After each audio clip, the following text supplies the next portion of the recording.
welcome to Libra Philippines. So ito yung reading natin for Libra, Sun, Moon, Rising, Venus, and Jupiter. Libra, take only what resonates. Please do like and subscribe to our channel. Pa-comment na lang din dyan sa baba. Ma-appreciate ko yung heart, smileys. Malaking bagay sa akin yung mga comment ninyo. Nagpapakita ng suporta.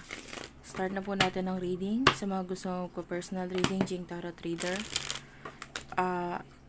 astrological reading, virgophilippines@gmail.com. Pa-comment na lang, pa-message na lang ako doon sa email, guys.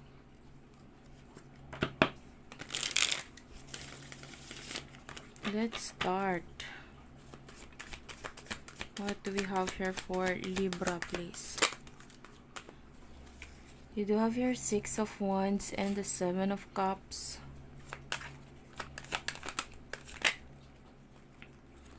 Page of Blades, King of Cups, and the El Alta Sacerdotesa. Bottom of the deck, you do have here La Morte.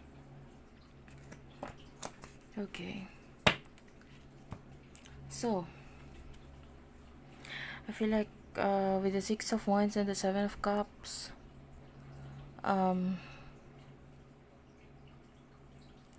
you do have a lot of parang pag-iisip with the person na maybe someone na malayo sa'yo, or this particular person we're in, nangarap ka kasama tong person na to, or meron ka nang nabuong pangarap sa isip mo kasama itong person na to. With the Six of Wands,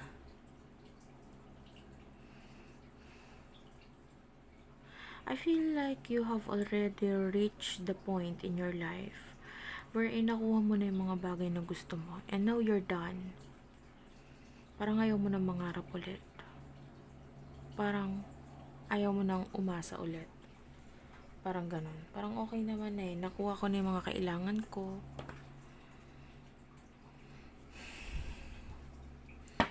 Kuhanin natin yung situation or yung connection sa inyong dalawa. With the Page of Blades, might be you're dealing with a person who is immature. Especially emotionally, there's immaturity there. The King of Cups, this is showing us like yung person mo, mahal ka niya, kaya lang hindi niya alam kung paano ipakita, aksyonan. The Page of Blades, this is like a young energy. So, El Alta Sacerdotesa, maybe you're dealing with someone na na spiritually connected ka sa person na ito. Kaya lang, kahit pa connected ka spiritually,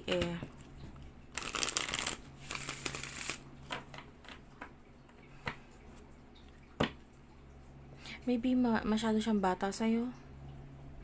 Or kung hindi man, maybe this person is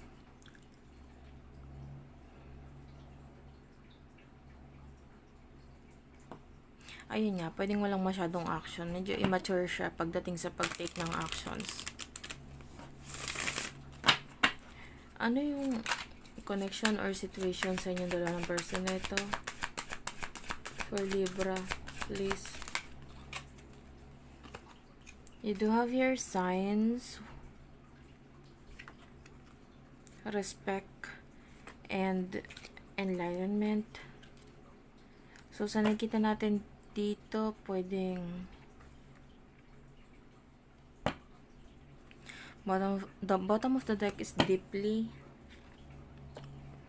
So, may mga bagay kang na-discover or nalaman na parang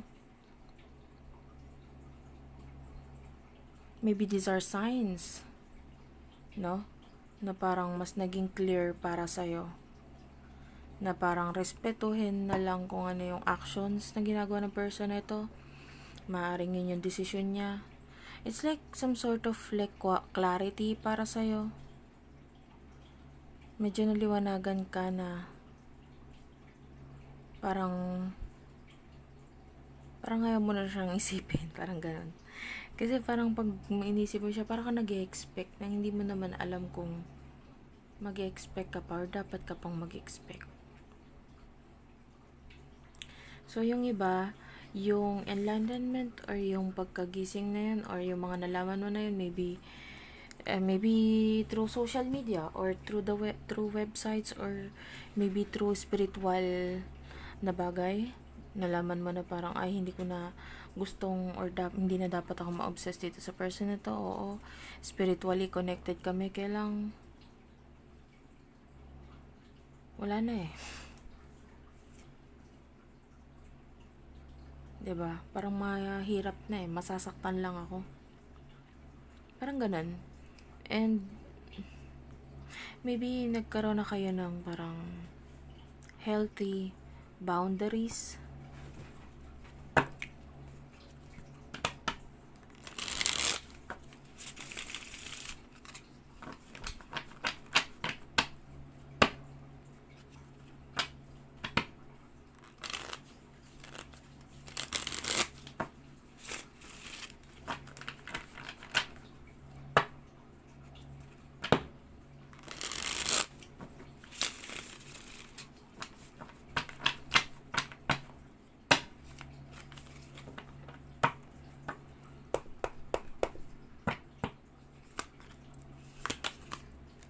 Kalimutan mo na ako. Wala kang mapapala. May chance pa sana. Parang may nakita pala akong kidlat. This could be a reading. Snake. Huwag mo na ipilit ang hindi pwede. Diary. And strength card. Bottom of the deck is the moon. So some of you, maybe tinatry mo ng kalimutan or maglaylo sa person na ito kasi pwedeng na-realize mo wala kang mapapala but part of you is still thinking na baka may chance pa. Sana may chance pa. Parang ganun, yung parang gusto mo nang bitawan kasi alam mong wala na eh. Kaya lang part of you may umaasa pa. Pero ayaw mo nang umasa. Parang ganun. Kaya lang ang hirap na parang ang hirap na hindi umasa. Kasi parang pwedeng iba sa inyo, ang tagal mo nang umaasa eh. So parang nasanay ka na rin. Snake is here. So some of you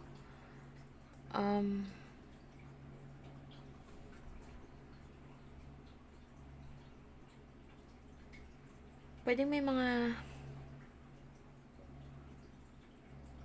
nakikita ka pa ring signs na nagiging dahilan para mag-expect or umasa ka pa. Na parang maybe, I hate to say this for some of you, it could be an angel numbers. Na parang okay, parang ang hirap i-end kasi feeling ko siya talaga eh, gawa ng ang dami ko nakikitang angel numbers, tapos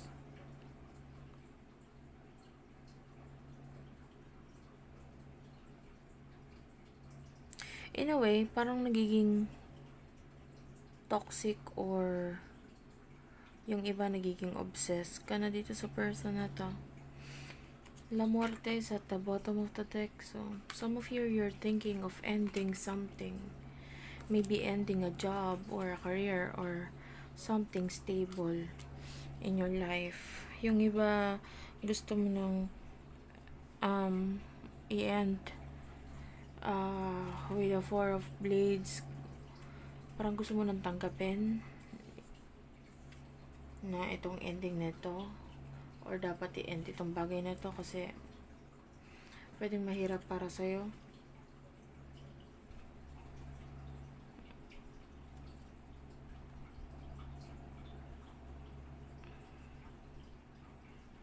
Etong person na to pwedeng, yun nga, sinasabi mo sa sarili mo, tama na.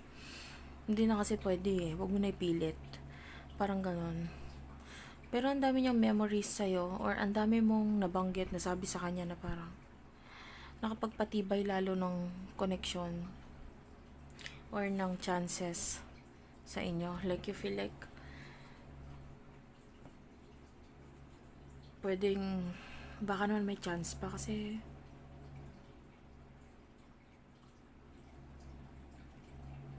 feeling mo yung connection nyo masyadong matibay, masyadong malala.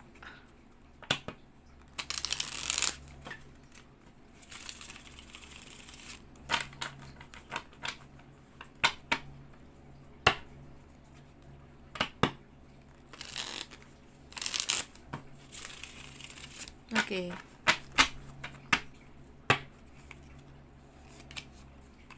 Martilyo is here. Birong totoo.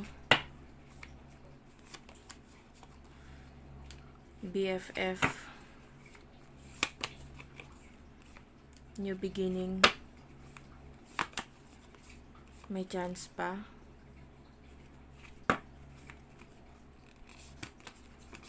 And then you do have your lata. I want to clarify lata. Toyo is here. Bottom of the deck is kape. And basahan.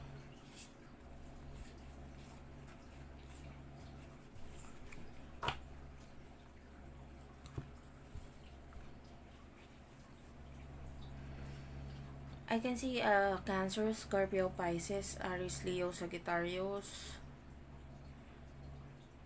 energy.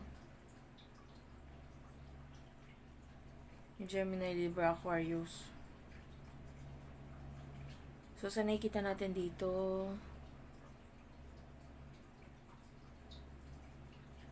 I feel like you will try to fix something or tatry mong ayusin ng isang bagay sa buhay mo in the near future.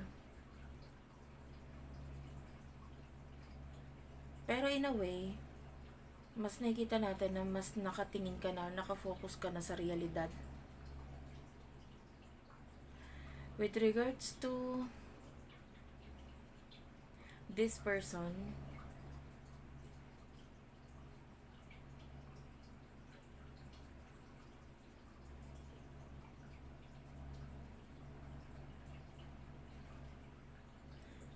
I can see a new beginning sa inyo. Honestly, ayoko halos sabihin kasi parang baka mag-expect na naman yung iba dyan. Alam mo yun? Kasi the way I see this, kailangan mong mag-focus sa mga bagay na dapat ayusin mo sa buhay mo.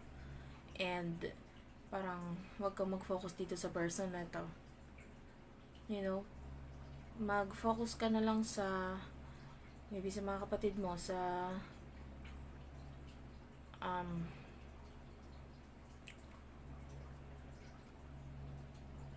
I can see word kapatid kasi. So, something to do with kapatid. Or mga taong tinuring mo ng kapatid. Doon ka na mag-focus. Diba? If this is a person na pwedeng your friends, there's a chance of a new beginning sa inyo. And pag nagkaroon ka ng changes or gumawa ka ng changes sa buhay mo, mas magkakaroon ng realizations itong taong to regarding sa kung ano yung pagkukulang niya, kung ano yung dapat gawin niya, etc. Mga ganun. A lot of communication for you in the near future, maybe new person na may makikipag-connect or makikipag-usap sa'yo. And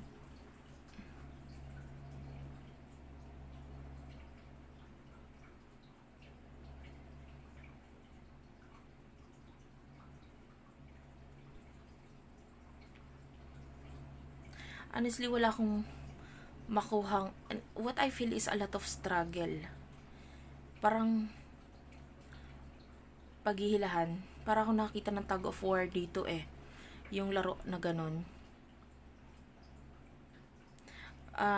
Gusto mo yung person na to na pumabor or sumunod sa'yo, gumawa ng action papunta sa'yo, and then this person, pwedeng nilalabanan din naman niya yun. Maybe ikaw yung gusto niyang mabago yung direction mo papunta naman sa kanya, or may mga bagay siyang gustong alisan mo.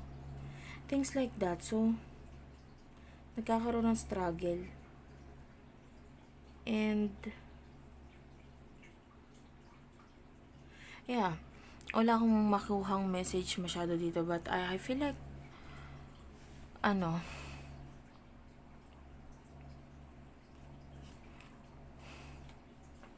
mas okay pa na ngayon, wag, wag na munang mag-isip about this person. Focus on yourself, focus on your health, and yung mga nabanggit ko sa yung dapat mong pag-focusan, doon na muna. Wag na dito sa person na ito. Kasi, nadidepress ka lang, nahihirapan ka lang, parang ganun. Isip ka lang ng isip ng isang bagay na sa halip na namamahinga ka na lang, wala ka nang iniisip. Okay? That's it for now, guys. Thank you for watching. Medyo wala akong nakuhang message talaga doon. I'm sorry. It's just that maybe hindi pa time for this connection or what. Focus on yourself. Thank you for watching. I love you all and bye-bye.